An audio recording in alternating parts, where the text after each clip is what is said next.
Hi, I'm Tinny from Mini Bowl Design, and today, as you can see, I'm out in my hammock. Now, I brought it out and pitched it to try out my Mount Washington 3 underquilt from Jack's Arbetta. And just as I started to pitch it, it started to rain, so I kind of hastily had to put up the Cuban fiber tarp and get in. Didn't have a lot of time to tie everything off, but I think I've got everything that I need done. I have one end of it closed up because it's a little bit windy today, and the underquilt seems to work quite well. I'm warm all over. I had to adjust it from side to side just a little bit, but I'm really happy with it, and it's only in the 40s today. And the black flies are out. If you look through this bug net on this war bonnet, you can see there's black flies everywhere.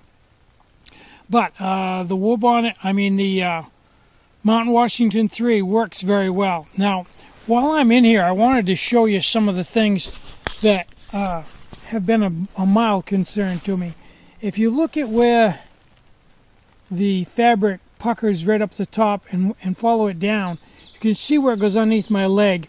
That's a tension spot, and it puts a little bit of tension against my leg.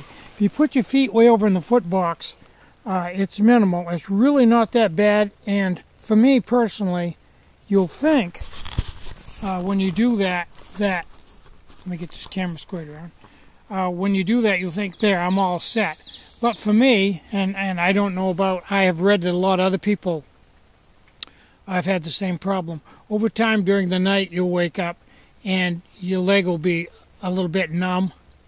It's something that wears on me. It takes a couple hours, but after a couple hours, I'll have to get uncomfortable and I'll have to get out of the hammock.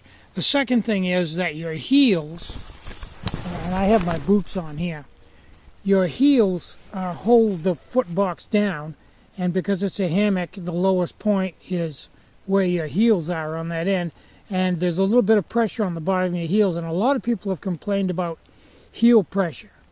And I suffer from the same thing unless I wear something on my feet. My heel pressure will make my heels go numb after a couple hours. Now, one of the cures for this is right where my knees are, is to put something under your knees to bring them up like this. And that gets rid of the heel pressure and gets rid of that tension right there. But I still, after a while, am just not comfortable. And it may be that hammocks are just not my cup of tea, and I'm just too old and too frail for them. I am 60 years old, and I'm diabetic, so my circulation isn't as good.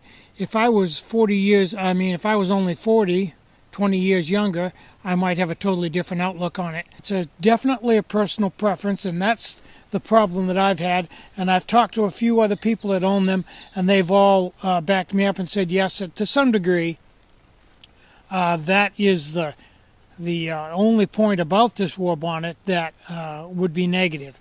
And I think that's probably true of most hammocks that you lay in diagonally. So, rather than just live with it, I'm going to try to go to a bridge hammock and see if I can't completely eliminate it. But I'm sure that the bridge hammock will come up with a whole new set of problems that I hadn't foreseen. Hammocks have a way of letting you know things about them over time, but they don't immediately do that. You sleep for one in an entire night, and as I've been doing for quite some time now, and you will learn things that you never thought were possible. So I'm Tinny from Mini Bowl Design. Get out and hike, take a friend, enjoy the great outdoors, enjoy your hammock, and try to have a really great day. Bye-bye. On a little different note, I want to say something about cooking while you're sitting in a hammock. Rule of thumb is when you're in a hammock is that the pot, no matter what you set it on, should always be below the lip of the hammock. Why? Because if you're boiling water and you have it right up to a boil and the pot is above the lip of the hammock on whatever you may have it setting on, a stump or whatever. If it tips over and it's above the lip of the hammock, it may fall into the hammock. And that's a definite and immediate trip to the emergency room.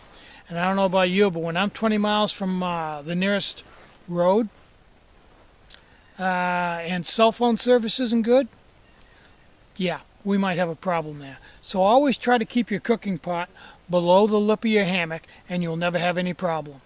I'm Tinny from Mini Bowl Design, and that's my safety tip for the day. Bye-bye.